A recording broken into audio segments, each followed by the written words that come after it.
तो hello student, welcome back to my channel Samrat academy. तो दोस्तों, मेरा नाम आकाश और मेरे प्यारे विद्यार्थियों, 4 अप्रैल को आप लोगों का साइंस का पेपर है। आज की वीडियो इतना ज़्यादा महत्वपूर्ण है आप लोगों के लिए। अगर वीडियो पूरा देख लेते हैं तो यहाँ से कम आप लोगों के 40 मार्क्स यहाँ से पक्का हो जाएंगे। 40 मार्क्स मेरे प्यारे विद्यार्थी, क्योंकि फिजिक्स, केमिस्ट्री, बायो तीनों के मोस्ट इंपॉर्टेंट क्वेश्चन में आज की वीडियो में लेकर आया हूँ। बहुत ही अच्छी वीडियो है। यहाँ से 40 मार्क्स 100% पक्का हो जाएगा अगर वीडियो को शुरू से लेकर लास्ट तक देखते हैं तो। मेरे प्यारे विद्यार्थी, वीडियो को लाइक नहीं किया तो लाइक कर दीजिए, चैनल पर नया है तो चैनल को सब्सक्राइब करके बेल आइकन को प्रेस कर लीजिए। और 4 अप्रैल को जाकर पूरे एग्जाम में आप लोग पूरा धुआं कर दीजिए और पूरा का पूरा अच्छा मार्क्स लाइए। जैसे हिंदी और आर्ट का पेपर अच्छा गया मेरे प्यारे विद्यार्थियों, साइंस में भी आप लोग कम से कम 95 मार्क्स लाइए। चलिए मेरे प्यारे विद्यार्थियों, पहला प्रश्न देखते हैं। बहुत ज़्यादा इंपॉर्टेंट है, बहुविकल्पीय प्रश्न है। कह रहा है कि Fe2O3 प्लस 2Al ये आपस में अभिक्रिया करके Al2O3 प्लस 2Fe बना रहा है। कह रहा है कि ऊपर दी गई जो अभिक्रिया है, वो अभिक्रिया जो हो रही है ऊपर, वो किस प्रकार की अभिक्रिया है? संयोजन अभिक्रिया है, द्विविस्थापन अभिक्रिया है, वियोजन अभिक्रिया है कि विस्थापन अभिक्रिया बताना है।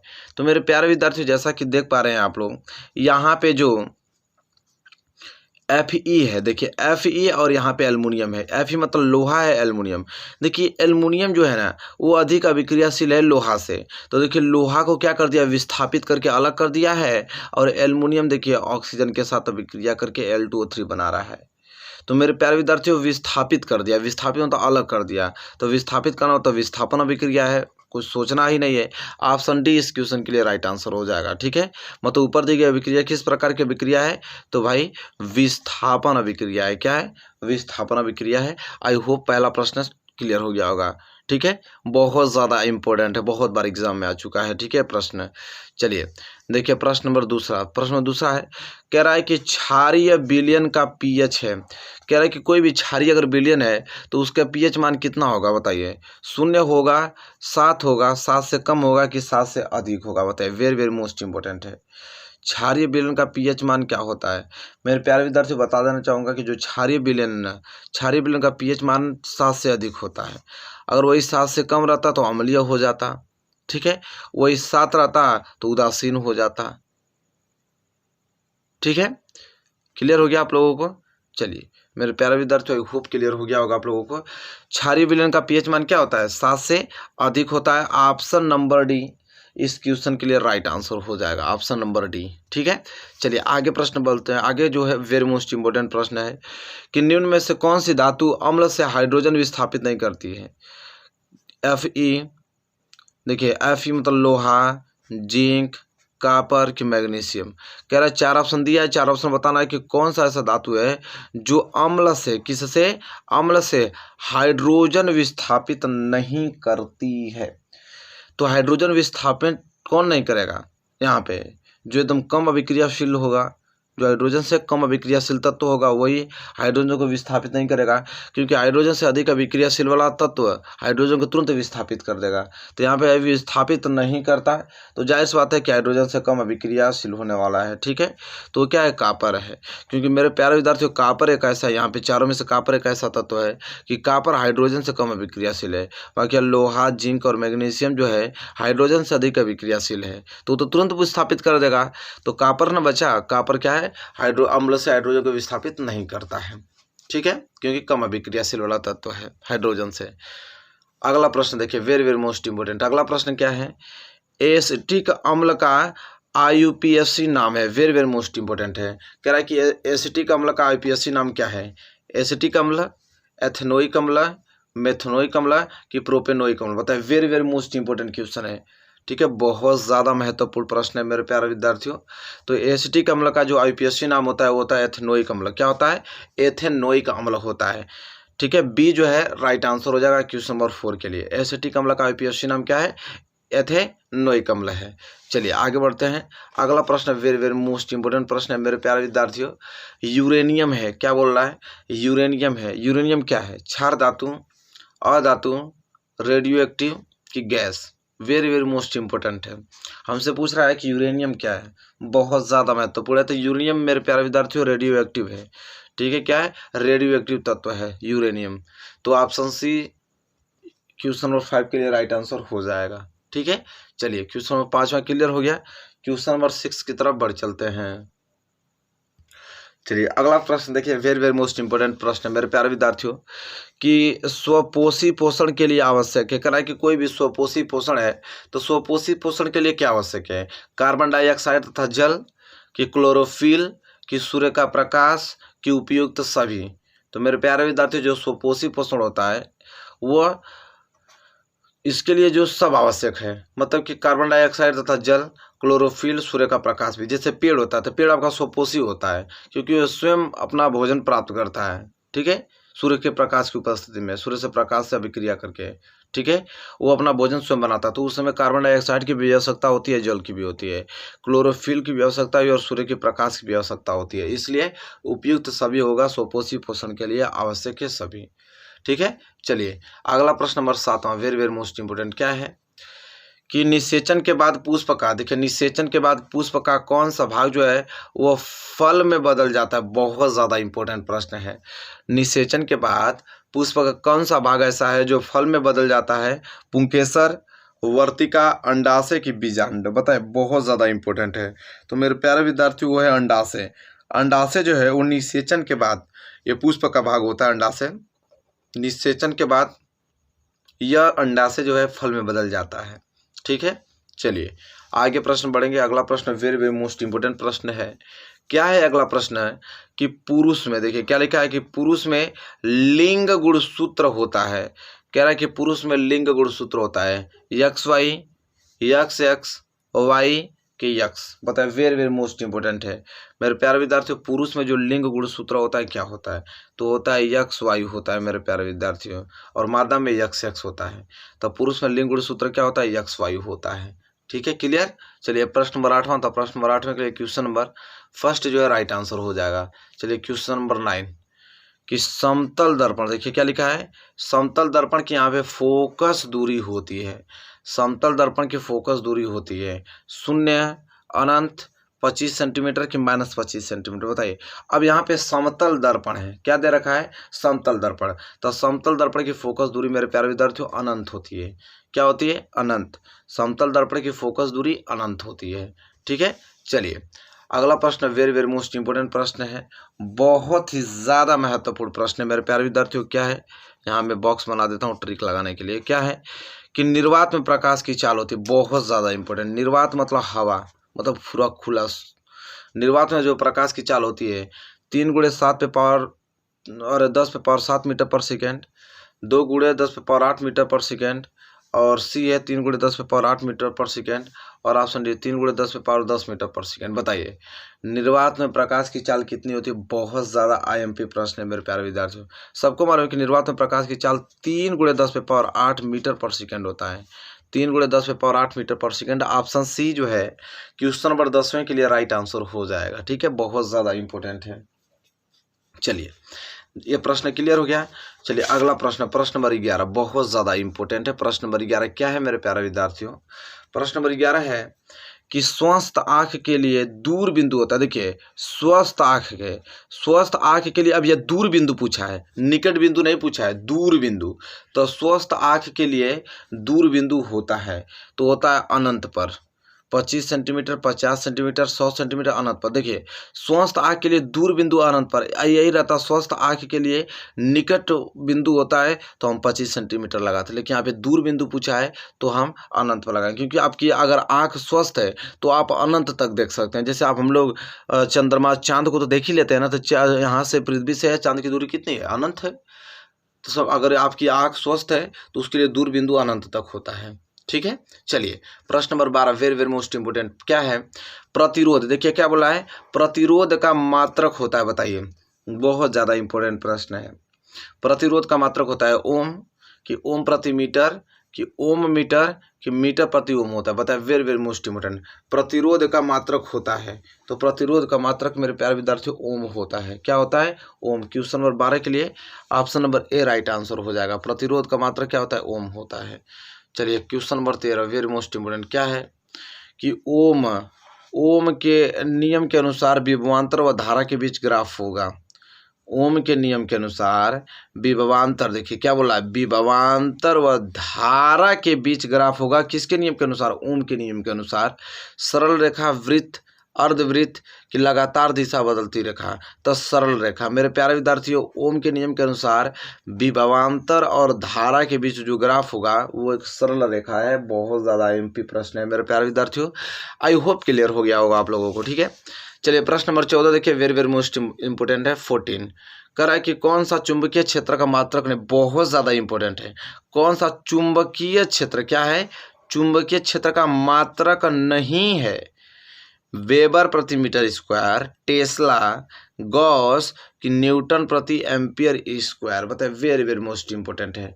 तो मेरे प्यारे विद्यार्थियों, कौन सा चुंबकीय क्षेत्र का मात्रक नहीं है, तो ऑप्शन डी है, क्या, न्यूटन प्रति एम्पियर स्क्वायर जो है वो चुंबकीय क्षेत्र का मात्रक नहीं है। बहुत ज़्यादा इंपॉर्टेंट है, इसको तैयार कर लीजिएगा। ठीक है, चलिए क्वेश्चन नंबर 15 बहुत ज़्यादा मोस्ट इंपोर्टेंट है। क्या है, विद्युत धारा का एसआई मात्रक। अब हमसे पूछा है कि विद्युत धारा का एसआई मात्रक होता है कूलाम, एम्पियर, जूल की ओम, बताए, वेरी मोस्ट इंपोर्टेंट है।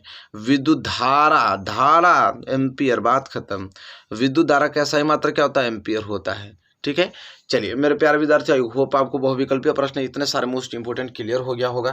ठीक है, चलिए हम आगे और पढ़ेंगे। अतिल, उत्तरीय, लघु उत्तरीय, दीर्घ उत्तरीय सभी मिक्स क्वेश्चन देखने वाले हैं। मतलब यहाँ से आप लोगों का 40 नंबर पक्का ही होने वाला है इस वीडियो से। ठीक है, चलिए आगे प्रश्न देखिए मेरे प्यारे विद्यार्थियों, क्या है, रेडॉक्स अभिक्रिया किसे कहते हैं, उदाहरण देकर स्पष्ट करो। बहुत ही ज़्यादा इंपॉर्टेंट है मेरे प्यारे विद्यार्थियों, रेडॉक्स अभिक्रिया किसे कहते हैं, उदाहरण देकर करो, मतलब स्पष्ट करना है। ये आप लोगों को अति लघु उत्तरीय, फिर लघु उत्तरीय, दीर्घ उत्तरीय सब कुछ देखने वाले हैं। तो देखिए रेडॉक्स अभिक्रिया किसे कहते हैं, कह रहा है कि वह रासायनिक अभिक्रिया जिसमें एक अभिकारक का ऑक्सीकरण तथा दूसरे अभिकारक का अपचयन होता है, रेडॉक्स अभिक्रिया या उपचयन अभिक्रिया कहलाती है। देखिए कितना महत्वपूर्ण है। रेडॉक्स अभिक्रिया उसे कहते हैं कि वह रासायनिक अभिक्रिया जिसमें देखिए एक अभिकारक का तो ऑक्सीकरण होगा और दूसरे अभिकारक का अपचयन होता है, उसे ही हम रेडॉक्स अभिक्रिया कह सकते हैं या तो उपचयन अभिक्रिया कहते हैं। क्लियर हो गया, 2 नंबर यहाँ से आपको तुरंत मिल जाएगा। ठीक है, दूसरा प्रश्न वेरी वेरी मोस्ट इंपोर्टेंट प्रश्न है, उदासीनीकरण अभिक्रिया क्या है, 2 उदाहरण दीजिए। उदासीनीकरण अभिक्रिया, तो देखिए उदासीनीकरण अभिक्रिया क्या होता है कि अम्ल एवं क्षार की अभिक्रिया के परिणाम स्वरूप लवण तथा जल प्राप्त होते हैं तथा इस अभिक्रिया को उदासीनीकरण अभिक्रिया कहते हैं। मतलब कह रहा है कि एक कोई सा ऐसा तत्व है, ठीक है, जो अम्ल के साथ अगर अभिक्रिया करे तो लवण तथा जल बनाए, और वही तत्व क्षार के साथ भी अभिक्रिया करे तो लवण तथा जल बनाए, उसको हम बोलते हैं उदासीनीकरण अभिक्रिया। ठीक है, कह रहा है कि दो एग्जाम्पल देखिए, NaOH सोडियम हाइड्रोक्साइड, देखिए सोडियम हाइड्रोक्साइड के साथ आपका ये जो HCl है हाइड्रोक्लोरिक अम्ल, ठीक है, वो अभिक्रिया करके NaCl और H2 देखिए लवण तथा जल बना रहा है। देखिए NaOH, ठीक है, ये जो आप लोगों का देखिए उदासीनीकरण अभिक्रिया समझ में आ गया ना। एग्जाम्पल उदासीनीकरण अभिक्रिया में तो सिंपल आप कह सकते हैं कि जो अम्ल होता है और क्षार, अम्ल और क्षार आपस में अभिक्रिया करके लवण तथा जल बनाए, उसे हम कहते हैं उदासीनीकरण अभिक्रिया। ठीक है, उदासीनीकरण अभिक्रिया किसे कहते हैं कि अम्ल और जब क्षार आपस में मिलकर लवण तथा जल बनाए। ठीक है, देखिए NaOH ये आपका क्षार है, HCl आपका अम्ल है, दोनों आपस में अभिक्रिया करके देखिए लवण तथा जल बना रहा है कि नहीं। इसी तरह KOH आपका क्षार है, HCl आपका अम्ल है, ये दोनों आपस में अभिक्रिया करके लवण तथा जल बना रहा है, तो उदासीनीकरण अभिक्रिया कहलाएगा। ठीक है, चलिए मेरे प्यारे विद्यार्थियों, आई होप क्लियर हो गया होगा। चलिए तीसरा प्रश्न देखिए, वेरी वेरी मोस्ट इंपोर्टेंट, क्या है, पौधे सजीव होते हैं क्यों, स्पष्ट कीजिए। वेरी वेरी मोस्ट इंपोर्टेंट, कह रहा है कि पौधे जो होते हैं ना सजीव होते हैं, क्यों होते हैं, स्पष्ट करना है। तो चलिए लिखेंगे यहाँ पे कि देखिए पौधे में जो है मनुष्य की तरह ही ऑक्सीजन लेने एवं कार्बन डाइऑक्साइड छोड़ने की क्षमता होती है। जैसे हम लोग मनुष्य ऑक्सीजन लेते हैं और कार्बन डाइऑक्साइड छोड़ते हैं, तो उस प्रकार की क्षमता पौधे में भी होती है। ठीक है, तो पौधे मनुष्य की तरह ही प्रकाश संश्लेषण के माध्यम से अपने भोजन का निर्माण करते हैं, जो उनकी वृद्धि में सहायक होता है। इस कारण हम कह सकते हैं कि जो पौधे भी हैं वो सजीव होते हैं। ठीक है, कोई डाउट नहीं होना चाहिए। क्वेश्चन नंबर तीसरा है, पूरा का पूरा क्लियर हो गया होगा। ठीक है, चलिए क्वेश्चन नंबर तीसरा क्लियर हो गया ना, क्वेश्चन नंबर 4 की तरफ बढ़ चलते हैं। चलिए अगला प्रश्न वेरी वेरी मोस्ट इंपोर्टेंट प्रश्न है, क्या है कि लार में पाए जाने वाले एंजाइम का नाम लिखिए और बताइए इसके क्या कार्य हैं। बहुत ज़्यादा इंपॉर्टेंट प्रश्न है कि लार में पाए जाने वाले एंजाइम का नाम लिखिए और बताइए कि इसके क्या कार्य हैं। तो मेरे प्यारे विद्यार्थी उत्तर देंगे कि लार में एमाइलेज एंजाइम पाया जाता है। जो हमारे लार है, लार में एमाइलेज एंजाइम पाया जाता है, जो क्या करता है कि स्टार को ग्लूकोज और माल्टोज में तोड़ देता है और मानव तथा कूद अन्य स्तन पोषियों के लार में जो है एमाइलेज पाया जाता है और जो पाचन में सहायक होता है, और पौधे एवं कुछ बैक्टीरिया भी इस एंजाइम को पैदा करते हैं। तो मेरे प्यारे विद्यार्थियों, आई होप क्लियर हो गया होगा कि लार में कौन से एंजाइम पाया जाता है और इसका कार्य क्या होता है। तो लार में एमाइलेज एंजाइम पाया जाता है जो पाचन में सहायक होता है। सिंपल में जवाब आप दे सकते हैं, ठीक है। चलिए क्वेश्चन नंबर 4 क्लियर हो गया। चलिए क्वेश्चन नंबर 5, बहुत ज़्यादा इंपॉर्टेंट क्वेश्चन नंबर 5 क्या है कि किसी लेंस के प्रकाशिक केंद्र से क्या तात्पर्य है। पूछता है कि प्रकाशिक केंद्र किसे कहते हैं, किसी लेंस के जो प्रकाशिक केंद्र होता है उससे क्या तात्पर्य है। तो लिखेंगे कि लेंस के अंदर जो है मुख्य अक्ष पर स्थित वह बिंदु जिससे होकर जाने वाली प्रकाश की किरणें अपवर्तन के पश्चात आपतित किरण के समांतर निकल जाती है, लेंस का प्रकाशिक केंद्र कहलाता है। सिंपल, ठीक है। बस इतना ही आपको लिख देना है। आई होप क्लियर हो गया होगा लेंस के प्रकाशिक केंद्र किसे कहते हैं, ठीक है। वैसे ऑलरेडी आप लोग जानते हैं, ठीक है।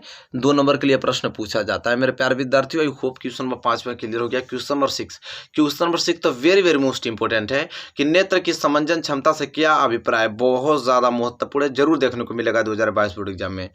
नेत्र की समंजन क्षमता से क्या अभिप्राय है, तो क्या लिखेंगे कि नेत्र की वह क्षमता जिसके कारण वह अपनी फोकस दूरी को समायोजित करके निकट तथा दूरस्थ वस्तुओं को फोकसित कर लेता है, नेत्र की समंजन क्षमता कहलाती है।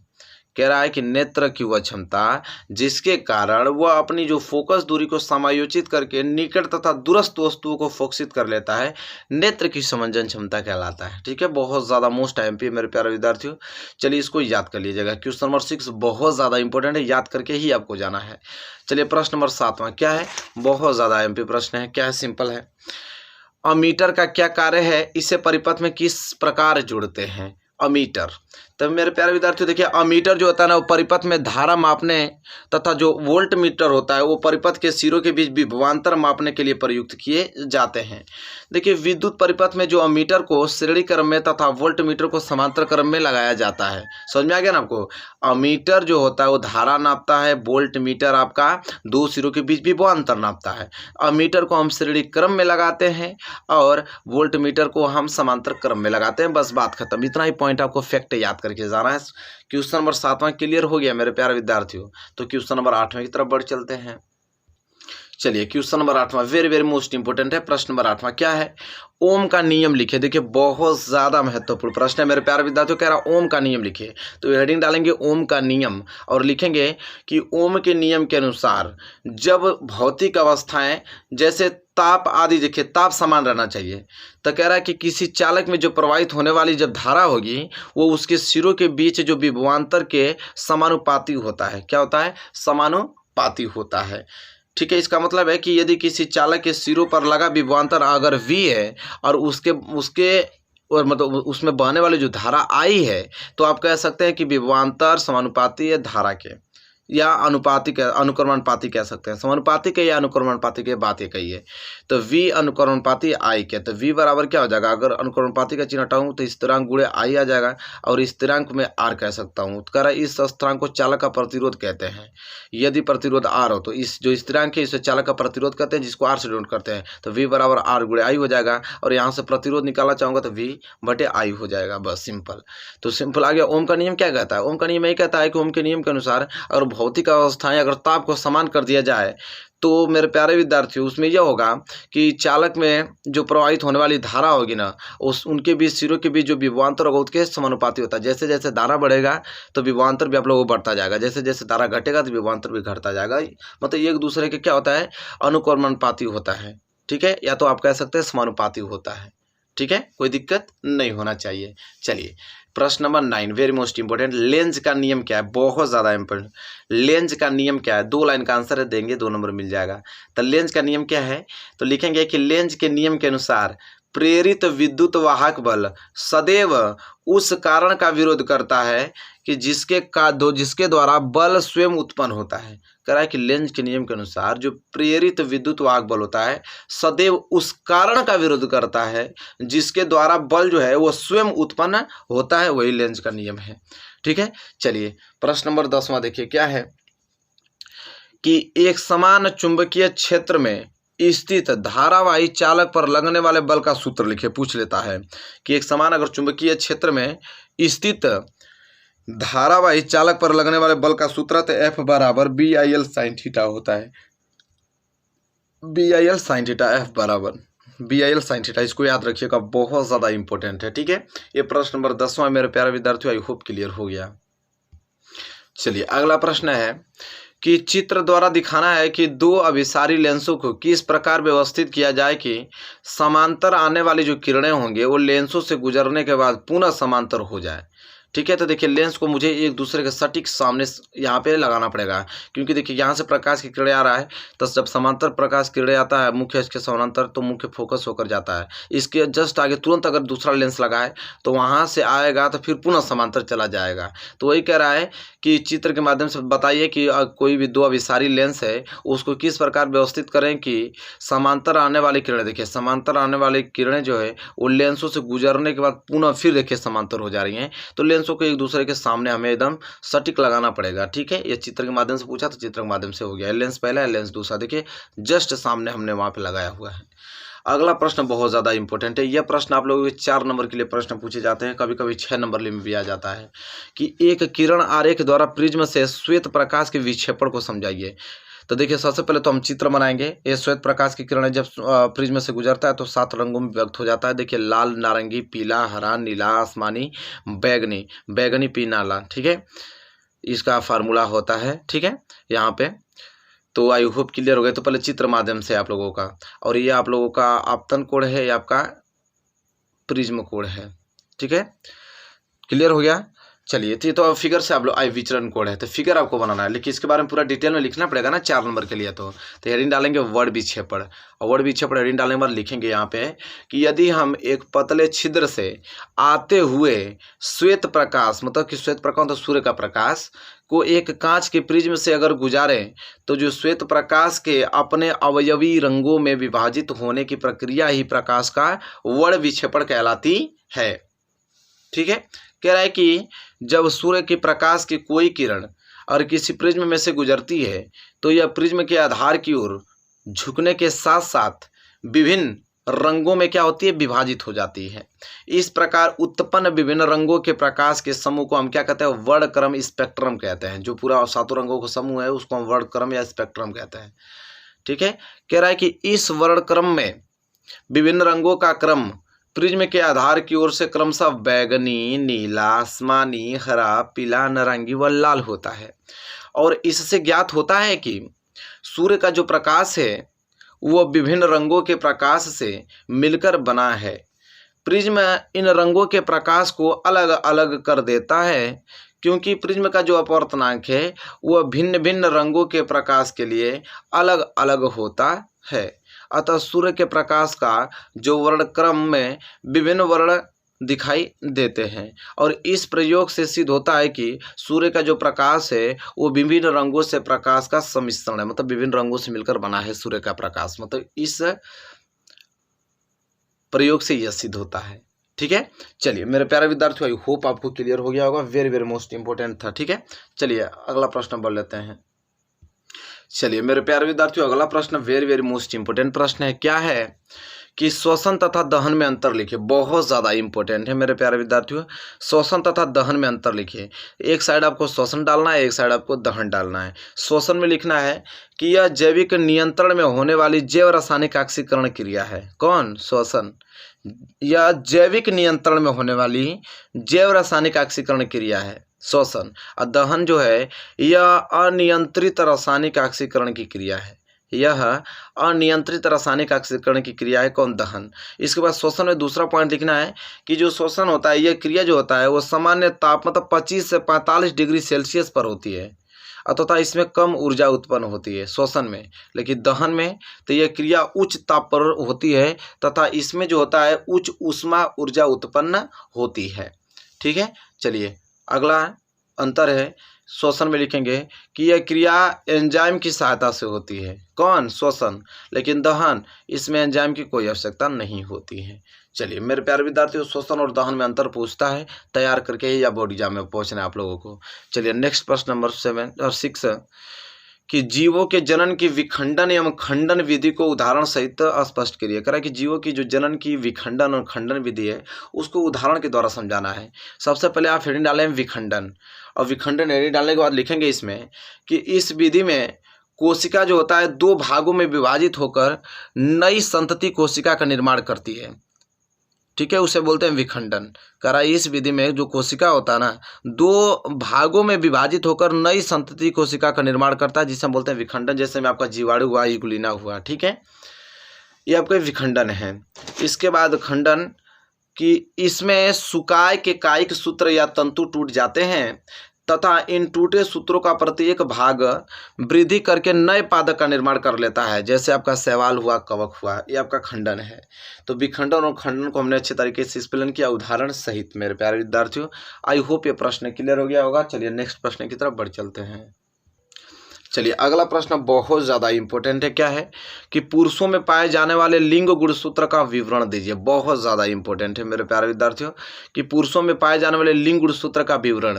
तो लिखेंगे कि देखिए लिंग निर्धारण करने वाले जो गुणसूत्र होते हैं उसे ही हम लिंग गुणसूत्र कहलाते हैं, और इन्हें हेरेटोसोम भी कहते हैं। लिंग गुणसूत्र जो होता है वो नर और मादा दोनों में अलग अलग होते हैं। नर में अलग होता है लिंग गुणसूत्र और मादा में अलग लिंग गुणसूत्र होता है, और यह प्राय यक्ष और वाई गुणसूत्र कहलाते हैं। देखिए मनुष्य में जो लिंग निर्धारण इन्हीं गुणसूत्रों द्वारा होता है, और पुरुषों में पाए जाने वाले जो लिंग गुणसूत्र होते हैं वो यक्ष और वाई होते हैं। ठीक है, तो आई होप आपको क्लियर हो गया होगा कि पुरुषों में पाए जाने वाले लिंग गुणसूत्र का विवरण पूछा था तो हमने अच्छे तरीके से लिखा है इसको। कोई भी डाउट का संभावना ही नहीं है, आराम से पढ़ते जाएंगे, इसका अर्थ आपको निकलता जाएगा। 2022 बोर्ड एग्जाम में 100% ये सारे क्वेश्चंस आपको पूछे जाएंगे और इसका उत्तर आप आसानी से दे पाओगे। चलिए प्रश्न नंबर 8वां वेरी मोस्ट इंपोर्टेंट क्या है कि कॉपर ग्लास अयस्क से किस प्रकार तांबा विकलित किया जाता है। कह रहा है कि कॉपर जो ग्लास है, कॉपर ग्लास अयस्क से किस प्रकार तांबा विकलित किया जाता है। या तो प्रश्न इस प्रकार डायरेक्ट पूछ लेता है कि कॉपर के एक अयस्क का नाम तथा सूत्र लिखिए। तो देखिए कैसे आंसर देंगे कि कॉपर ग्लास जिसे Cu2S कहते हैं उसका रासायनिक सूत्र है, जब इसे वायु में गर्म करते हैं तो आंशिक रूप से ऑक्सीकृत होता है तथा ऑक्सीकृत उत्पाद शेष कॉपर ग्लास से क्रिया करके कॉपर धातु देते हैं। ठीक है, चलिए क्लियर हो गया। एग्जाम्पल भी पूछा था तो एग्जाम्पल तौर पे देख सकते हैं, रिएक्शन देख लीजिए। ये कॉपर ग्लास से ऑक्सीजन के साथ अभिक्रिया करके कॉपर ऑक्साइड और यहाँ पे SO2 सल्फर ऑक्साइड बना रहा है। ठीक है, का देखिए कॉपर का अयस्क का नाम क्यूपराइट तथा सूत्र इसका क्या है कि Cu2O। ठीक है, चलिए पूरा का पूरा अच्छे तरीके से क्लियर हो गया होगा मेरे प्यारे विद्यार्थियों। अगला प्रश्न देखिए बहुत ज़्यादा इंपॉर्टेंट है मेरे प्यारे विद्यार्थियों। क्या है कि हीमोग्लोबिन कहाँ होता है, इसका मुख्य कार्य लिखिए। बहुत ज़्यादा इंपॉर्टेंट है, हीमोग्लोबिन कहाँ होता है इसका मुख्य कार्य लिखना है। कैसे लिखेंगे आंसर इसका कि रुधिर का रंग लाल रुधिराणुओं में उपस्थित हीमोग्लोबिन के कारण होता है। मतलब हीमोग्लोबिन के कारण ही लाल होता है। कह रहा है कि जो रुधिर का रंग होता है, हमारे ब्लड का जो रंग होता है वो रुधिराणुओं में उपस्थित हीमोग्लोबिन के कारण ही लाल होता है।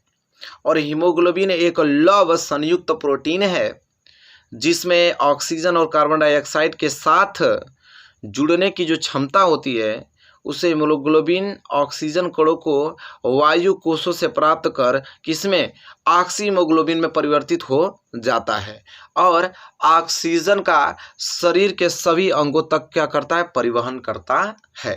तो मेरे प्यारे विद्यार्थियों आई होप क्लियर हो गया होगा कि हीमोग्लोबिन कहाँ होता है, इसका मुख्य कार्य क्या है। पूरा हमने अच्छे तरीके से डिटेल में आप लोगों को लिख के बताया है।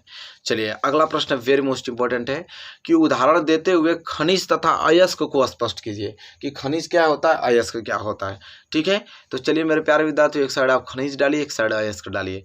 खनिज में लिखेंगे कि प्रकृति में भूपर्पटी के नीचे धातुएं जिन यौगिकों के रूप में पाई जाती हैं उन्हें खनिज कहते हैं।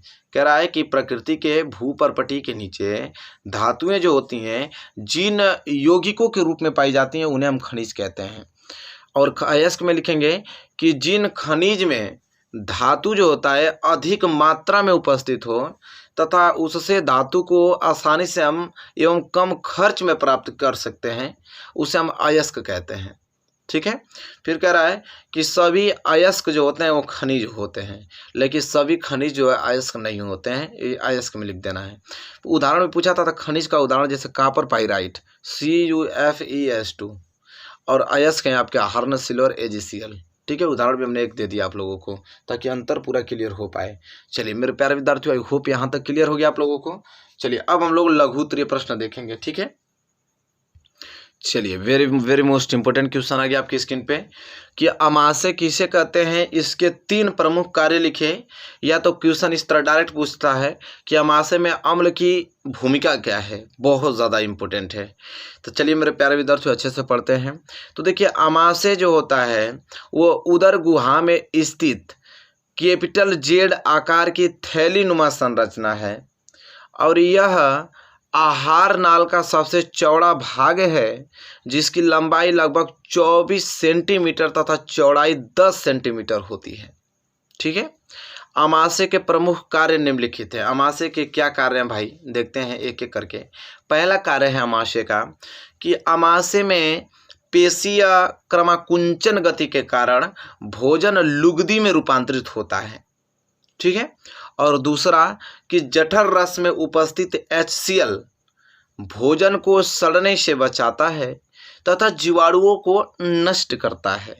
और तीसरा कि अमाशय से स्रावित जो जठर रस में उपस्थित पेप्सिन, रेनिन तथा लाइपेज एंजाइम क्रमशः प्रोटीन, दुग्ध तथा वसा का पाचन करते हैं। तो मेरे प्यारे विद्यार्थियों, अमाशय के कौन से प्रमुख कार्य थे, हमने जो हाईलाइटेड कार्य थे पूरा अच्छे से लिख दिया हूँ। अमाशय क्या होता है, अमाशय के बारे में हमने यहाँ पे बता दिया आप लोगों को, बहुत ज़्यादा इंपॉर्टेंट है। अगला प्रश्न देखिए, पूछता है कि श्वसन तथा श्वासोच्छ्वास में अंतर लिखिए। ठीक है, श्वासोच्छ्वास में अंतर लिखना है, श्वसन तथा श्वासोच्छ्वास। तो एक साइड आपको श्वसन डालना है, दूसरा आपको श्वासोच्छ्वास डालना है। लिखना है श्वसन में पहला पॉइंट कि श्वसन जो होता है एक अपचयी क्रिया है जिसमें ग्लूकोज का ऑक्सीकरण होता है, जिसमें कार्बन डाइऑक्साइड और ऊर्जा उत्पन्न होता है। और इसमें लिखना है पहला पॉइंट कि यह एक भौतिक प्रक्रिया है जिसमें शरीर ऑक्सीजन का अंतर्ग्रहण करता है और कार्बन डाइऑक्साइड का वही क्षेपण करता है। और इसमें दूसरा पॉइंट लिखना है श्वसन में, यह क्रिया कोशिकाओं के अंदर होती है। और इसमें लिखेंगे कि यह क्रिया कोशिकाओं के बाहर होती है। फिर तीसरा अंतर लिखेंगे कि श्वसन में इस क्रिया में एंजाइमों की आवश्यकता होती है, और इसमें लिखेंगे कि इसमें एंजाइमों की आवश्यकता नहीं होती है। और इसमें लिखेंगे कि इस क्रिया में मुख्य श्वसनांग माइटोकॉन्ड्रिया होती है। और इसमें लिखेंगे कि इसमें मुख्य श्वसनांग जो होता है फेफड़े होते हैं। ठीक है, चलिए आई होप आपको क्लियर हो गया होगा मेरे प्यारे विद्यार्थियों। Very very most important question था। चलिए देखिए, ये वाला प्रश्न वेरी वेरी मोस्ट IMP प्रश्न है मेरे प्यारे विद्यार्थियों। किसी कीमत पे सारे प्रश्नों को तैयार करके जाना, जरूर से आपको देखने को मिलेगा। यह प्रश्न तो बहुत ज़्यादा MP है कि वातोत्सर्जन किसे कहते हैं, इसके महत्व को चित्र की सहायता से समझाइए। वातोत्सर्जन किसे कहते हैं, तो मेरे प्यारे विद्यार्थियों हेडिंग डालना है आपको वातोत्सर्जन। ठीक है, और लिखना है कि पादपों के मतलब पादपों के वायवीय भागों द्वारा जल के वाष्प बनकर उड़ने की क्रिया को ही वातोत्सर्जन कहते हैं, जो कि प्रकाश की उपस्थिति में होती है और रंध्रों द्वारा नियंत्रित होती है। अब हेडिंग डालेंगे आप प्रयोग, और लिखेंगे प्रयोग इसका कैसे करेंगे, सिद्ध कैसे करेंगे इसको। एक गमले में लगे स्वस्थ पादप को जिसमें पत्तियां अधिक हो अच्छी तरह पानी से सोंच लेते हैं। इसकी मिट्टी और गमले को रबड़ अथवा पॉलीथीन की चादर से पूरी तरह ढक लेते हैं, या गमले को कांच की प्लेट पर रखकर बेलजार से ढक लेते हैं। देखिए ये आपका बहुत हरी पत्तियां है। ठीक है, इसको गमले में रखा गया है और बेलजार से देखिए ढका हुआ है। ये बूंदे हैं, ठीक है, ये पानी की बूंदे हैं, बेलजार है, या पौधा है, ये आपका ग्रीस है, ठीक है। ये आपको चित्र बना लेना है, ठीक है, लिखना है कि तब उसको ढक लेते हैं। इसके बाद क्या करते हैं भाई, बेलजार के आधार पर ग्रीस लगाकर, देखिए ग्रीस लगाया ना, बेलजार के आधार पर ग्रीस लगाकर उपकरण को पूर्ण अथवा वायु रुद्ध कर लेते हैं, मतलब ऐसा ढक लेते हैं कि उसमें वायु ना जाए। उपकरणों को धूप में रख देते हैं। कुछ समय के बाद बेलजार के भीतरी सतह पर जल की छोटी छोटी बूंदें दिखाई देने लगती हैं। देखिए छोटी छोटी जल की बूंदें दिखाई दे रही हैं ना।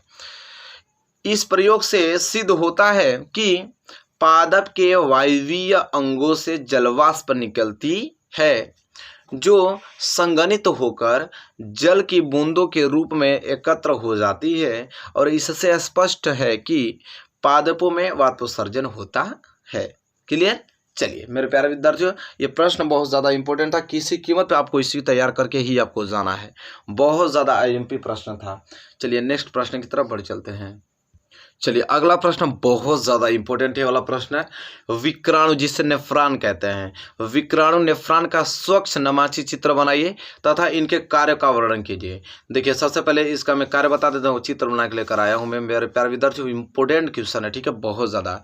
तो विक्राणु के कार्य आपको हेडिंग डालना है, ठीक है, और विक्राणु के कार्य हेडिंग डालने के बाद लिखना है इसमें कि इसका प्राथमिक कार्य जो होता है वो रुधिर में से यूरिया व नाइट्रोजन वर्ज्य पदार्थ को हटाना होता है।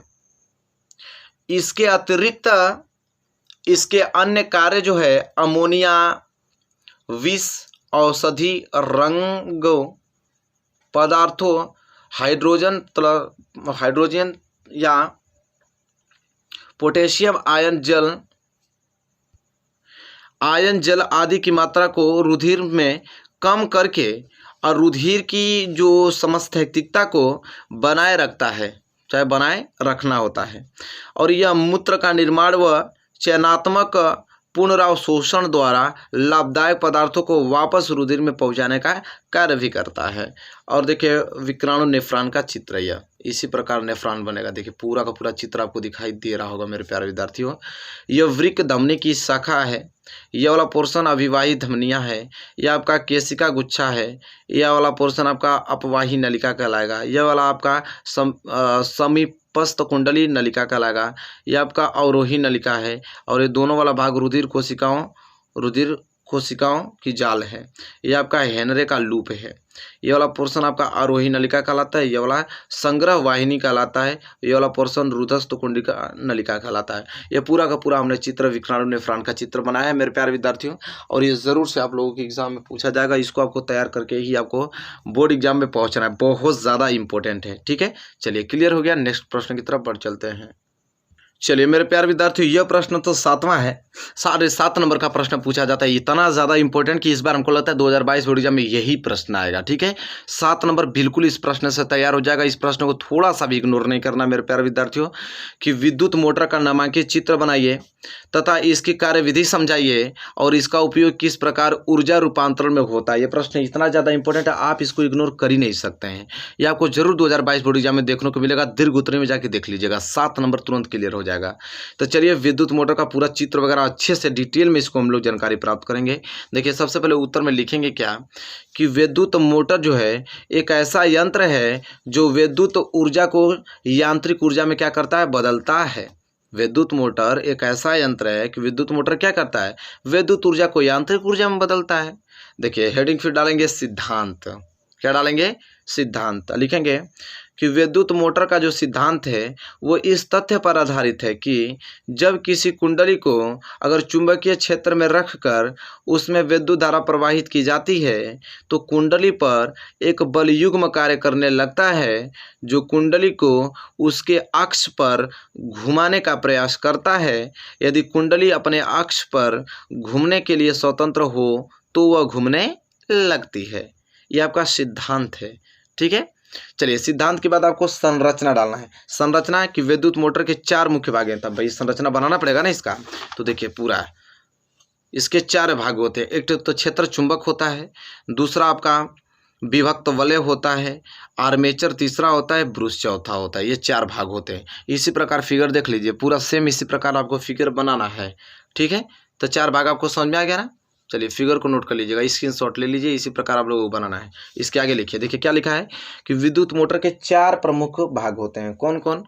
तो देखिए, पहला क्षेत्र चुंबक, अभी हमने दिखाया आप लोगों को क्षेत्र चुंबक। क्षेत्र चुंबक में लिखेंगे कि यह एक शक्तिशाली अस्थायी चुंबक होती है जिसके ध्रुव खंड N व S होते हैं, मतलब नॉर्थ और साउथ होता है। यह एक शक्तिशाली अस्थायी चुंबक होता है जिसके ध्रुव खंड नॉर्थ और साउथ होता है। क्षेत्र चुंबक, यह शक्तिशाली अस्थायी चुंबक होता है।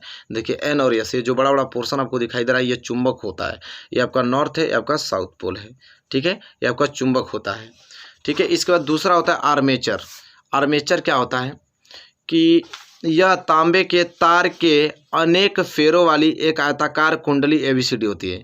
ठीक है, यह तांबे के तार, मतलब तांबे के तार से बनी होती है और उसका आकृति आयताकार होता है, जिसको ABCD द्वारा दर्शाया गया चित्र में। जो कच्चे लोहे की क्रोड पर तांबे के तार के पृथक्कृत फेरे लपेटकर बनाई जाती है और यह चुंबक के ध्रुव N और S के बीच क्या होती है? घूमती है। देखिए जो 2 चुंबक है, 2 चुंबक के बीच ये आप लोगों का लगा हुआ है, जिसका नाम है आर्मेचर, जो कि आयताकार है ABCD, जो कि तांबे से लपेट कर बना हुआ है और इन दोनों चुंबकों के बीच क्या होता है? घूमता रहता है। ठीक है, ये आर्मेचर कहलाता है। ठीक है, क्लियर हो गया। इसके बाद आप तीसरा विभक्त वलय। तीसरा क्या है? विभक्त वलय। तो क्या है कि ये 2 अर्धवृत्ताकार वलयों अथवा 2 खंडों में विभक्त एक वलय के रूप में होते हैं। आर्मेचर की कुंडली के सिरे इन 2 अलग अलग वलयों L व M से जुड़े होते हैं और यह जो वलय होता है आर्मेचर के ध्रुव दंड से जुड़े होते हैं। विभक्त वलय जो कि L और M से जुड़े होते हैं। देखिए L और M से जुड़े होते हैं, विभक्त वलय है आप लोगों का। ये छोटा छोटा पोर्शन जो दिखाई दे रहा है वाला, ये विभक्त वलय है। ठीक है, तो विभक्त वलय क्लियर हो गया। चलिए विभक्त वलय के बाद चौथा आपका जो इसका पार्ट है वो ब्रूस है। क्या है? ब्रूस। यहाँ पे हेडिंग डालना है, ब्रूस लिखना है कि विभक्त वलय L व M कार्बन धातु की बनी 2 पत्तियां B1 व B2 को स्पर्श करती हैं, इन्हें ब्रूस कहते हैं। जो L और M है उन्हें ही ब्रूस कहते हैं। और जो B1 B2 को स्पर्श करता है, मैं दिखा रहा हूँ फिगर में, इन ब्रूसों का जो संबंध है वो 2 संयोजक पेंचों से करके इनके बीच एक बैटरी लगा देते हैं और एक ब्रूस से विद्युत धारा कुंडली में प्रवेश करती हैं तो दूसरे ब्रूस से विद्युत धारा बाहर निकलता है। ठीक है, ब्रूस आप दे सकते हैं। जो आप लोगों का L और M पार्ट जो है, ठीक है, वो आपका ब्रूस कहला रहा है। ठीक है, ये वाला पार्ट देख रहे हैं, ये आपका क्या है? ब्रूस है। ठीक है, क्लियर। चलिए, तो ब्रूस भी समझ में आ गया आप लोगों को। कार्य विधि अब हेडिंग डालेंगे, नेक्स्ट कार्य विधि। ठीक है, इसके बाद उपयोग भी लिखेंगे, तब ना 7 नंबर पूरा मिलेगा आप लोगों को। कार्य विधि में लिखेंगे कि जब बैटरी से कुंडली में विद्युत धारा प्रवाहित करते हैं तो फ्लेमिंग के बाएं हाथ के नियम से कुंडली की भुजाओं AB तथा CD पर बराबर परंतु विपरीत दिशा में 2 बल कार्य करने लगते हैं और ये दोनों बल जो है वो एक बल युग्म बनाते हैं, जिसके कारण कुंडल जो है वामावर्त दिशा में घूमने लगती है और कुंडली के साथ इसके सिरों पर लगे विभक्त वलय भी घूमने लगते हैं। इन विभक्त वलयों की मदद से धारा की जो दिशा इस प्रकार रखी जाती है कि कुंडली पर बल युग्म लगातार एक ही दिशा में कार्य करे और अर्थात कुंडली जो है एक ही दिशा में घूमती रहे। ठीक है, इसके बाद उपयोग इसका लिखना है कि विद्युत मोटर का जो उपयोग है वो बिजली के पंखे, जल पंप, गेहूं पीसने की चक्की एवं अनेक विद्युत उपकरणों में होता है। तो मेरे प्यारे विद्यार्थियों, प्रश्न इतना ज़्यादा इंपॉर्टेंट था कि इसको तैयार करके ही आपको बोर्ड एग्जाम में पहुंचना है। तो मेरे प्यारे विद्यार्थियों, आई होप आपको क्लियर हो गया होगा। इस वीडियो में जितना हमने क्वेश्चन बताया अगर पूरा तैयार हो गया है तो आप लोगों को 40 नंबर कहीं नहीं गए, आराम से प्राप्त कर पाएंगे। ठीक है, चलिए, क्योंकि इसमें मैं बहुविकल्पीय, अति लघुत्तरीय, लघुत्तरीय, दीर्घोत्तरीय सभी मिक्स करके बताए और सभी मोस्ट इंपॉर्टेंट क्वेश्चन थे, आपने देखा। तो मेरे प्यारे विद्यार्थी, वीडियो आपको कैसी लगी है कमेंट के माध्यम से जरूर हमें फीडबैक दीजिए कि वीडियो आपको कैसी लगी है। और जरूर से आपको 4 अप्रैल को यहाँ से प्रश्न बनना तय है, मेरी इस बात की गारंटी मैं लेता हूं। और इस बस आपको करना क्या है कि जितने भी प्रश्न मैं कराऊं सबको याद करके जाना है। तो मेरे प्यारे विद्यार्थियों, मिलेंगे नेक्स्ट वीडियो में, तब तक के लिए धन्यवाद। वीडियो को जरूर से शेयर आप कर दीजिएगा।